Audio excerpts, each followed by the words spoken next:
ভাবতেছিলাম তোমাদের সাথে একটা ভিডিও শেয়ার করব সুন্দর মতো, কিন্তু সেটার হলো কই। মেহেদি দিয়েছিলাম, ভিডিও করতে করতে মেহেদির ডিজাইনটা দেখো কি ভ্যাবাচ্যাকা করে ফেলেছি। নিজেরটা নিজেই নষ্ট করলাম। এখন আমি এই দোষারোপ কাকে দিব? এই কষ্ট কি মানা যায়? আমি কি করব বলো এখন?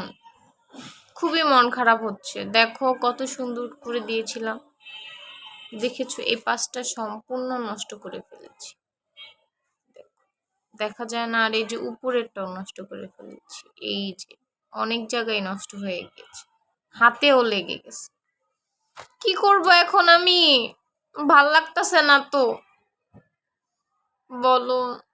এমনি মেহেদি ডিজাইনটা সুন্দরই হয়েছিল, এখন ভাল লাগতেছে না, এখন খুবই খারাপ লাগতেছে, বাজে, খুবই বাজে। প্লিজ তোমরা কিছু বলো, এখন আমি কি করব? যাই হোক, কান্নাকাটি করে তো লাভ নেই, নষ্ট হয়েছে সমস্যা নাই, আবার দিব নতুন করে। তোমরা কমেন্ট করে জানাবা ডিজাইনটা কেমন হয়েছে। এটা আমার মন মতো দিয়েছি, মনে হয় জগা খিচুড়ি হয়ে গেছে, তাই না? নিজেরটা নিজের কাছে খুব ভালোই লাগে। আমার হাসিটা কেমন? খুব খারাপ মনে হয় না, ভালোই। ঠিক আছে, চলে যাই, আর ভিডিও করব না, আমার মুড অফ হয়ে গেছে এই মেহেদি ডিজাইনটা দেখে। আল্লাহ হাফেজ, ভালো থাকো তোমরা সবাই।